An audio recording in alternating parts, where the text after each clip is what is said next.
Welcome to the All Hoops podcast. I'm your host, Steve Inman, joined as always by star producer and co-host Chris Brito. December 15th is always a big day in the NBA as players who signed deals this summer are now eligible to be traded. We'll go rapid fire throughout the NBA to discuss some of the big pieces eligible to be traded. Before we get to all that, Chris, my friend, how are you? Hey Steve, it's really great to be a Knicks fan right now. I mean, the Knicks just got a five-game winning streak. They beat the Bulls, and they're slated to play against the Bulls again on Friday. We're recording the show on Thursday, and it's good to be a Knicks fan. I mean, it looked pretty dark a few weeks ago when we did a show. It looked like the Knicks were at crossroads once again, but it looks like once again we're stuck in a territory that's been a little bit too familiar with us and like a little bit better than no man's land, but still a lot of questions. But we could talk about the sort of I, there I want are to disagree with you there. I think this is purgatory. This is no man's land. This is a 15 and 13 team. They're a 500 team. They're playing at their peak right now. And that's why I think this is the opportunity right now to go see if you could go trade Julius Randle. This is the opportunity right now to go see if you could dump that contract and then have Obi Toppin take those minutes when he's healthy in a few weeks. I think this is the opportunity to do it right now while he's playing well. it's tough because I think Julius Randle is playing really well, and quite frankly, like he's playing like the guy that we thought he would have been last year. Right now he's playing right more or less of that level. So, as much as I love Toby get those minutes, Obi's injured right now. And I don't know. I kind of like to see like this is what I always envisioned the Knicks would look like at full strength. And so far they look really good. So I'm sort of like I'm so intrigued at what they might look like this, how far they can go. I know you don't have a high opinion of them, but right now, they're not playing Cam Reddish, which was very disappointing to us because we thought he would be an important piece on this puzzle. But Grimes is shining, Deuce McBride is shining. Um, RJ is sort of getting back into form. IQ still has a prominent role as the first man off the bench. We're being led by a lot of our young guys, and I think that's something that should be noted when looking at the totality of this team because Julius Randle is playing really well. But that's why I think they can trade him now. And if you looked at the game against Chicago, he had some brilliant moments, some great scoring.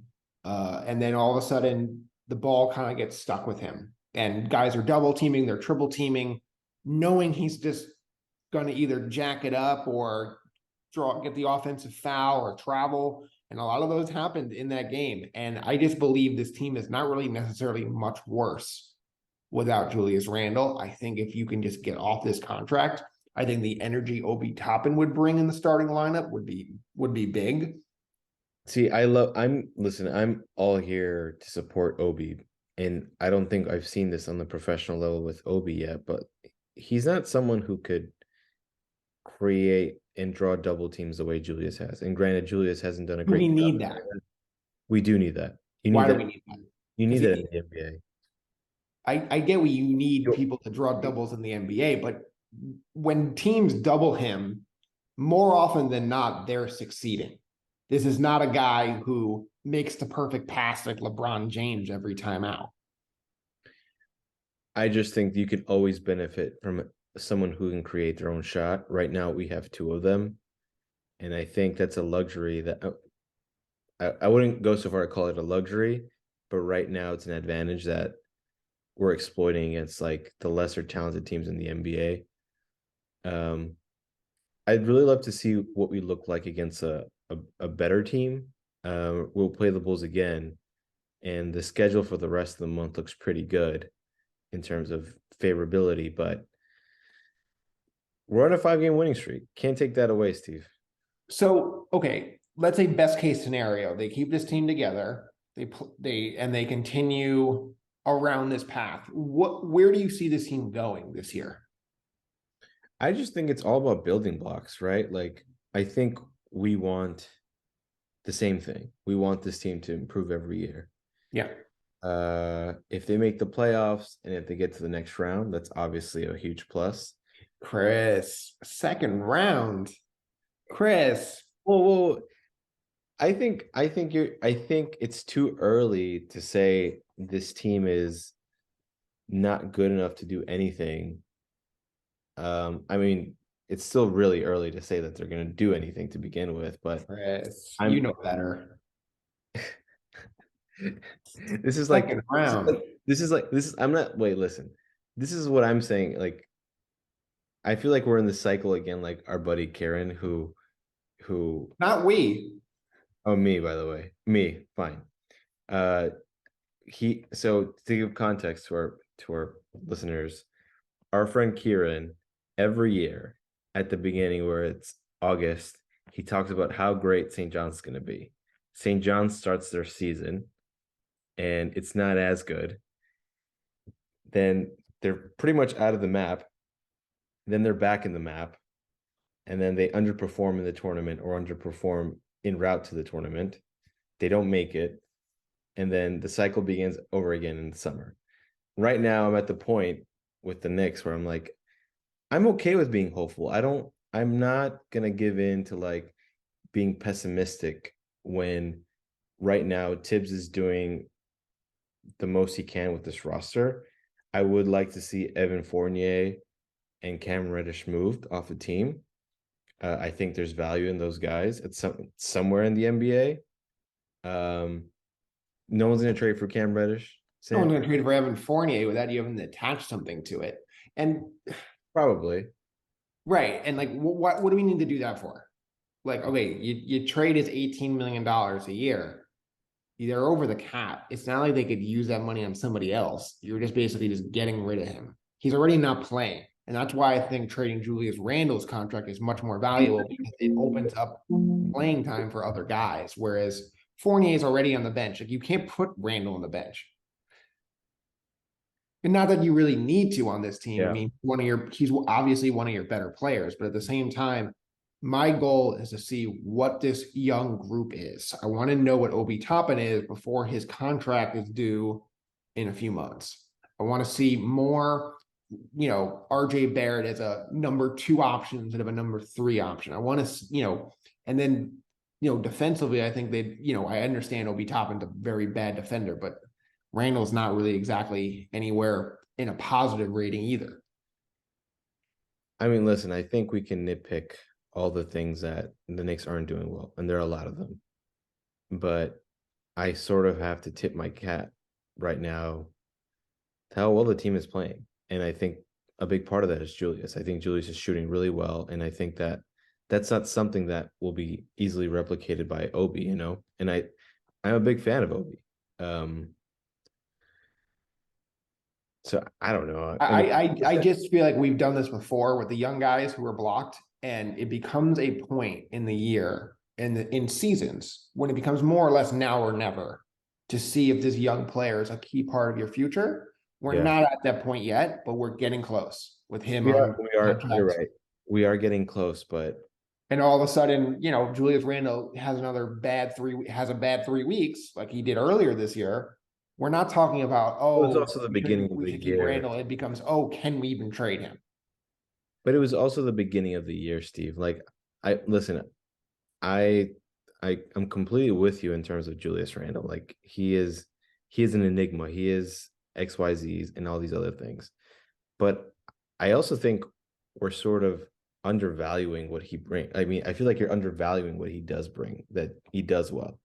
Like you take him out of the picture, and I'm not sure we get, you know, all the wins that we do, or at least like I think the real test of his value will be when we play against better teams. I think we can sort of get away with it with against the Kings without De'Aaron Fox. We can sort of get rid of it with the Bulls, who are the worst clutch team in the NBA. We almost lost to them, but I want to see what this team looks like against the really good teams. And I think we were hit hard early on in the season with some really good teams. We didn't have Grimes, and I want to see how we stack up now with them. All right, well, fair enough. I'm always looking long term, and you're trying to squeeze into this 8 seed for some reason, but we'll discuss that 10 more times this year. But like I also don't want to subscribe to always doom and gloom, because I don't think that like I'm not saying doom and gloom. I'm saying I want to change things up, and that's positive to me. that's true. And like I don't think that like in doing that to Randall though, the team will, I feel like, will take a hit. And like, Sure. yeah, that opens the door for Obi, but what if this team is better than we're sort of like considering right now, you know? And that's why I asked you in the beginning, where can they go? And I think best case scenario is kind of what you saw 2 years ago, which is they're kind of hanging in that 4 to 6 seed range, and you get That's bounced in the first round due to a lack of creativity on offense. but that's assuming that this team is not going to improve year to year. Like okay, so like let's say this team makes the playoffs and this team makes it to the next round. Would that be a disappointment? Would that be But what? they make the second round. Yeah, would that be a disappointment for you, or I don't know. This is a team that, in my history of watching the Knicks since 2008, have made the second round once, and they got bounced by the Pacers. And we talk about that season like they won a championship. So of course that would be a huge accomplishment. I just don't see that anywhere realistic with this group. Maybe not. I'm sort of like on the ride to see what happens with this team. Like I also don't think the front office will trade Julius. I don't either. For the record, I don't think they will either. Like I almost feel like we have a better chance of trading RJ Barrett than Randall. Tibbs, I to think me, they're Tibbs, pretty close to even. I think Tibbs is attached to the hip to Julius Randle. Right. And to me, that's everything that's wrong with the Knicks. But let's move on. Let's go around the league. Obviously, trades are going to happen within the next 2 months. What team do you see that needs to make the big move, either by blowing it up or trying to go add that one missing piece to become a championship? I mean, I think a team like I think like a team like I don't know, right now, I think I'm gonna go with, in terms of a team that needs to make a move to improve. I think the most obvious question in the room right now is I think the Lakers need to improve, and I think they need to do something like, you know, pretty quick in terms of like whether they're going to commit to LeBron James and this like potential run, or are they just going to see like not do anything about it and just like waste away this year. Yeah, I mean, obviously that's the big one, and we'll talk at length in the next couple of months about what the best player they can get in a Westbrook plus 2 first package. I think as Westbrook's 47 point whatever $1 million deal gets closer and closer to expiration, I think it has more value. All of a sudden, you can go to an owner and say, okay, we're basically taking on a dead $20 million versus a dead $47 million. It makes it easier to trade for sure. We talked, about all the different guys they can go get, but you brought up an interesting thing when I brought up, can they get DeRozan? You said, how does that really help them shoot? How does that really help them from three? So is there a guy in your mind that's the perfect fit? They can turn this team from a 500 team to something above. Doesn't even have to be a shooter, but is there something that you're saying that's the guy they should go get?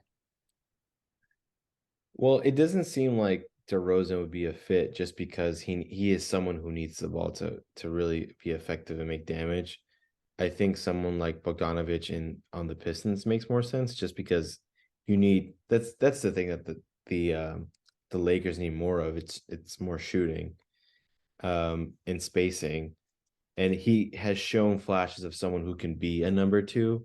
And frankly, on a team with LeBron James and Anthony Davis, just a guy who can score points depend on and be dependent on is probably good enough. Um, Kind of like my secret, like hopeful pick for someone to join LeBron in LA would be someone like Jimmy Butler. I know that's probably not realistic, He needs the ball too.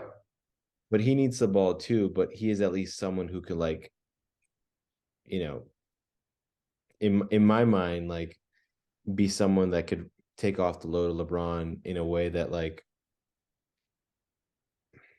I don't know, just like with DeRozan, obviously you have the scoring, and Jimmy Butler can also provide scoring, but Jimmy Butler can also give you defense. He can also be like that other guy who can be the man if LeBron James goes on like gets injured, like who can galvanize a team outside of LeBron.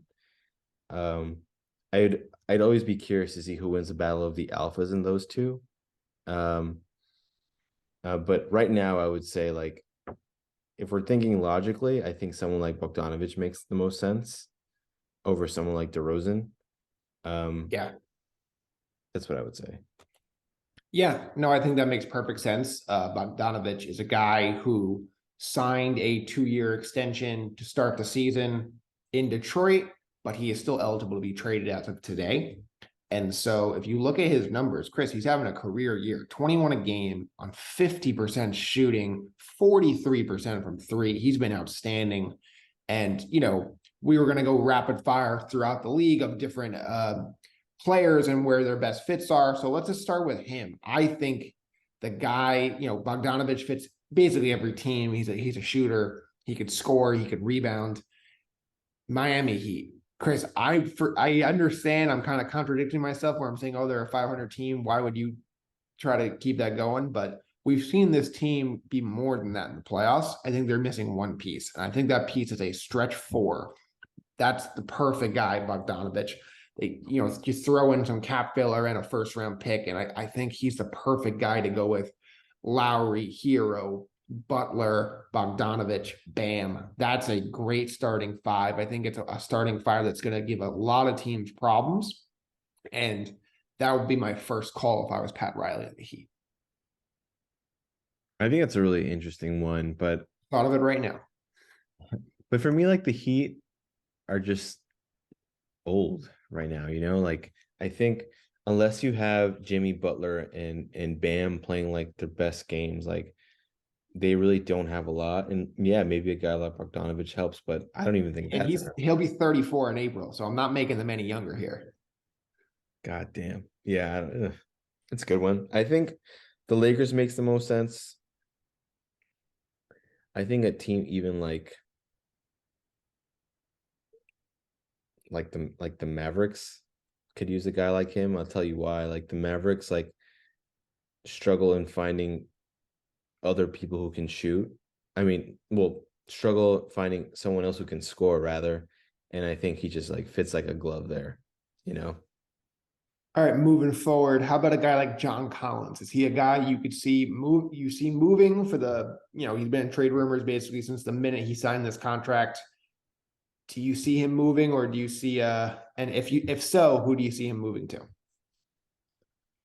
Uh, I kind of like him in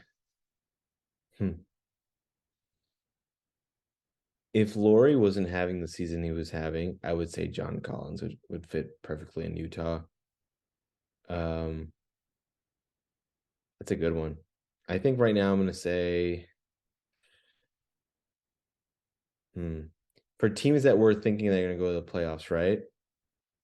It could be anyone. You know what? I think a fit for him would be somewhere like Indiana, and I'll tell you why. You have Miles Turner who could obviously open up the floor, and I think you get someone like John Collins down there on the block.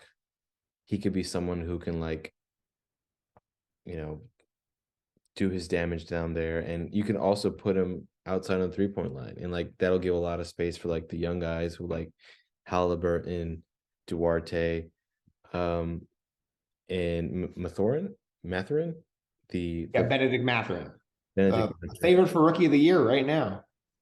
And like think about how fun that team will be, like running up and down the floor, and like they could even just pass it to their bigs to shoot threes also. Like I feel like that'll be really explosive. Yeah, no, I like that a lot. And every team I think of, like they're all non-contenders. It's the Utahs, it's the Indianas, even Detroit. Uh, I think those are the teams that need a John Collins right now. You want to get him in a situation where he's not the third or fourth option like he is in Atlanta. He's a one or two option. Get those points back up on a, you know, good stats, bad team kind of thing, boost his value, and maybe you flip him in 2 years, or you say, okay, we're ready to win. And he's gonna be a big part of that. And I think a team like Detroit, Indiana, you mentioned, Utah, I think all those make a lot of sense.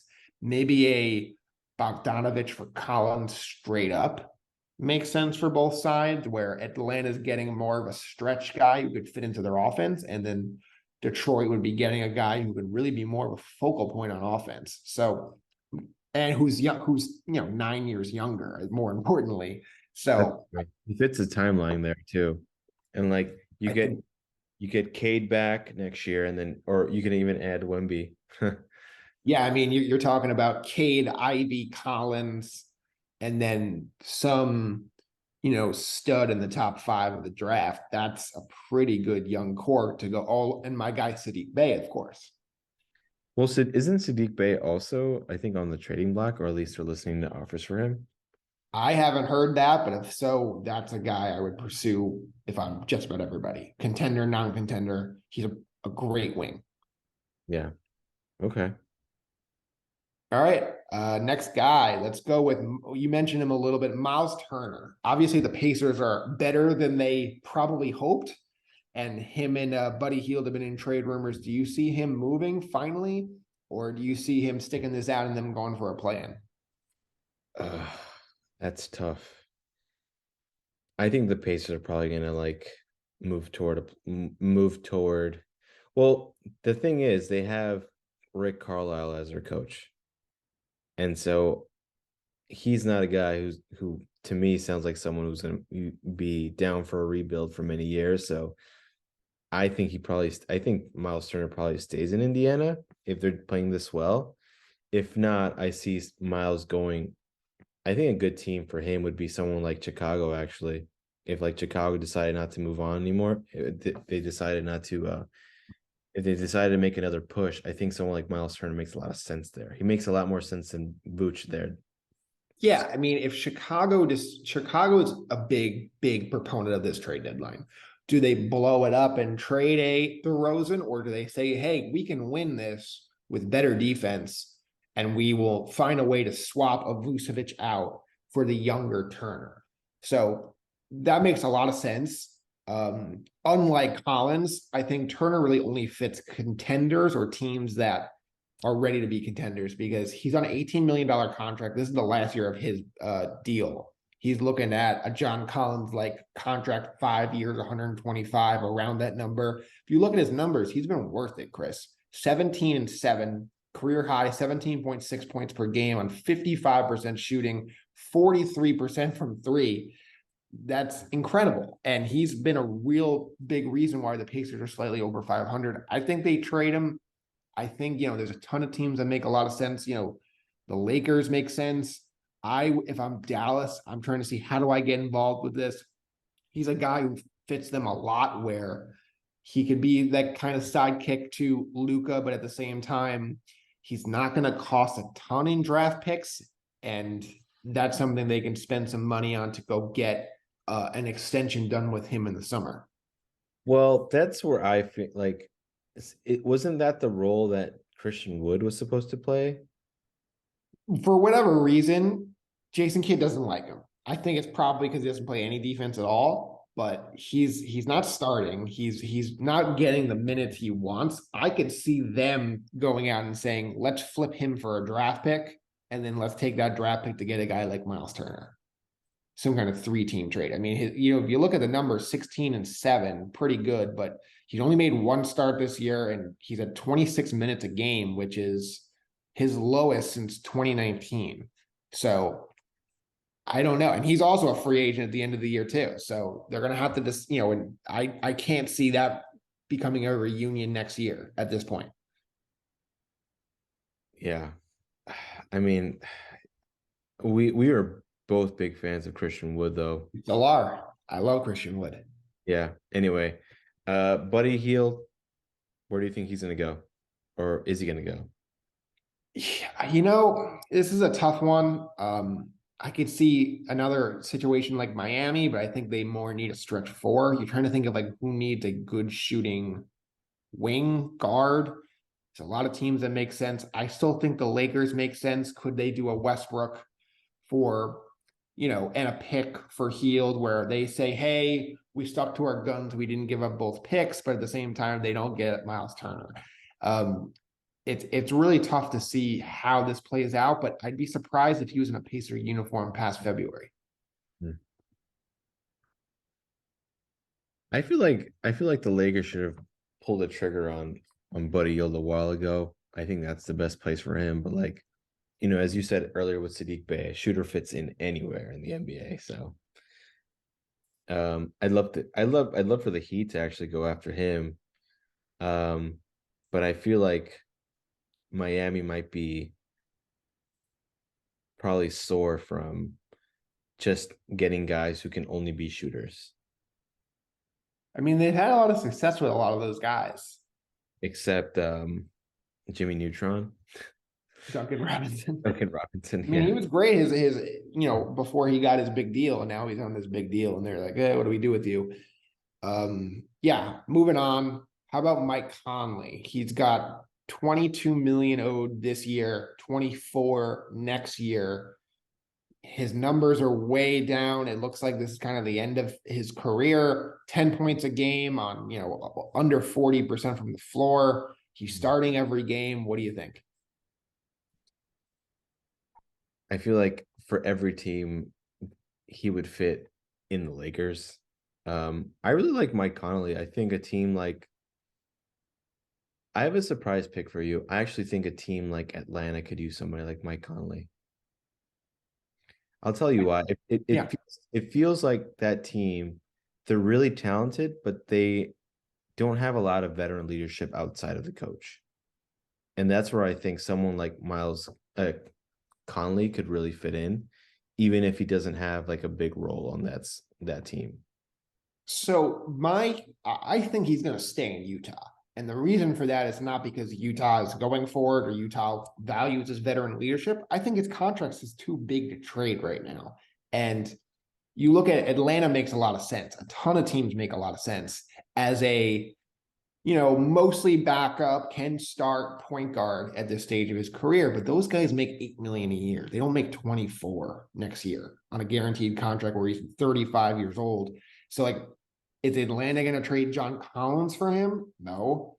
How do you make the money work to get Conley to one of these teams mid-season? It doesn't work. And that's why I think he's staying put. Yeah. I mean, it'll be tough, but I'd love to see him get a real chance. I mean, he's doing well for Utah, but Utah's so hard to read. They're playing well, but who knows if they're going to be a playoff team. They want to blow this thing up so badly. They're just waiting for deals. The next guy, Jordan Clarkson on our list, I think he will go. He's playing well. He can fit pretty much any contender as a six man. I'm trying to think of like who makes the most sense. Maybe Boston. Could they put, the Gallinari contract and a couple of other assets in there and try to flip that? You already seen them have a relationship with Utah with Will Hardy, the coach going from Boston to Utah. Danny Ainge is there. Maybe that's something that makes some sense. I'll tell you where it makes the most sense for him. I think him in Dallas makes a lot of sense. Yeah. Mainly because you put Jordan Clarkson next to Luka, and Jordan Clarkson's gonna have career year. I mean, just by the amount of like space he's gonna have with all the attention that Luka gets. Like for me, Dallas makes a lot of sense for him. Yeah, no, I like that a lot.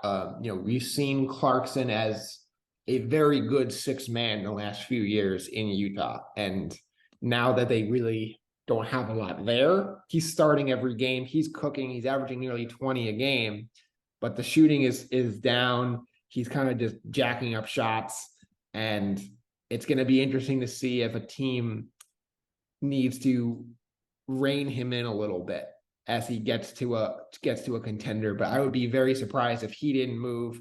His contract is very cheap for a guy in 2023. It's 13 million this year and then a $14 million player option next year that I think he would decline.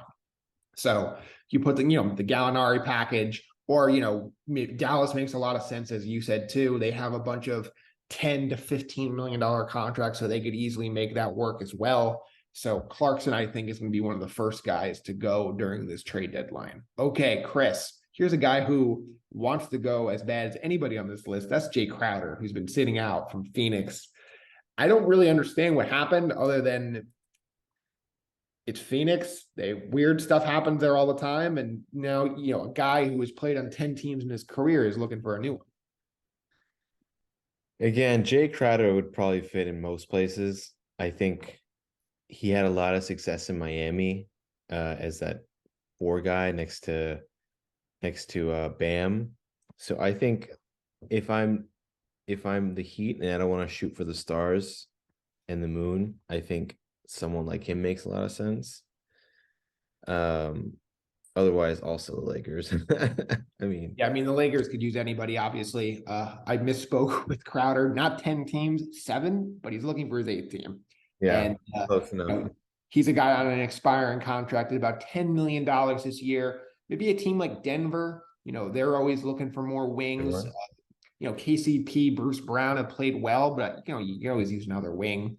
And it seems like they're not really going to dip their toe into the big hitter, even though I don't know if that guy is even out there. A guy like Jay Crowder can help them and give them a little bit of veteran leadership. This is a team that kind of has melted down in big spots in the playoffs the last few years. A guy like him, I think he could help.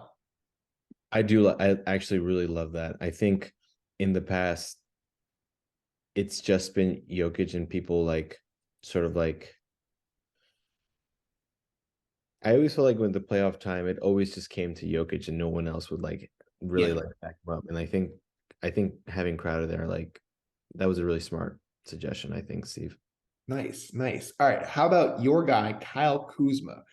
It seems weird that he's playing really well and Washington still might be trading him. You know what? I would not want to see him move, but I believe he's a free agent this upcoming summer, or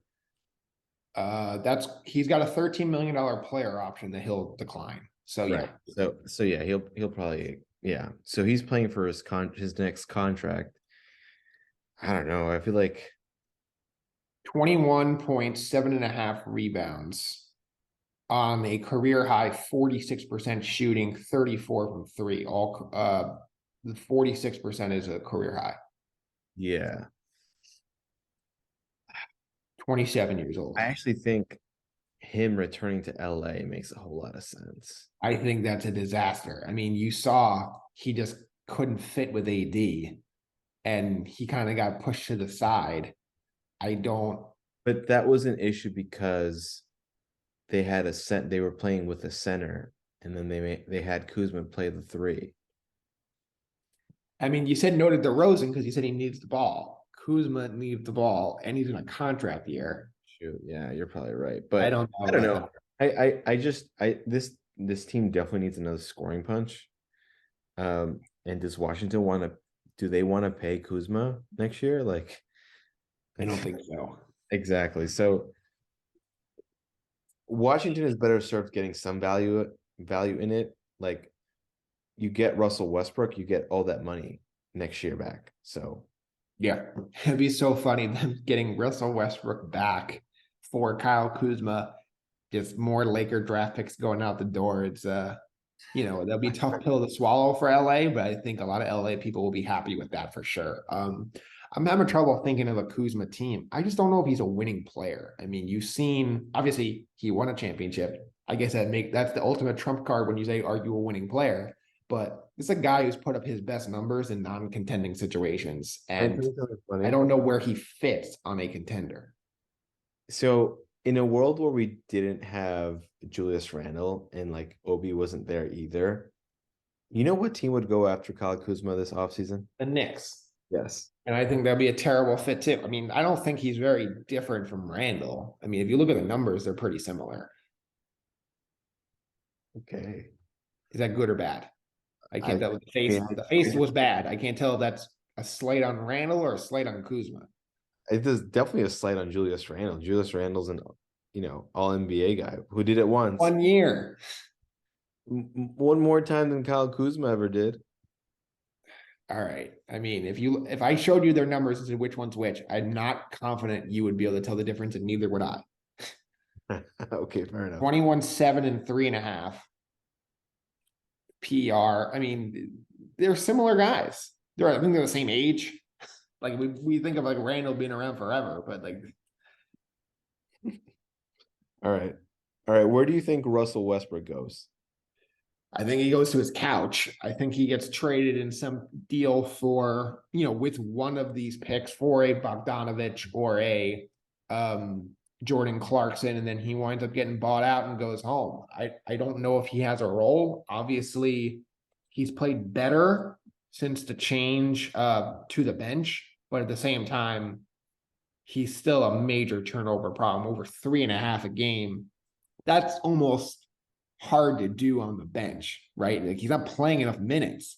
And so I think this might be nearing the end of the Westbrook. And I think if he gets traded, there's a legit chance that this is the last we see of him this season.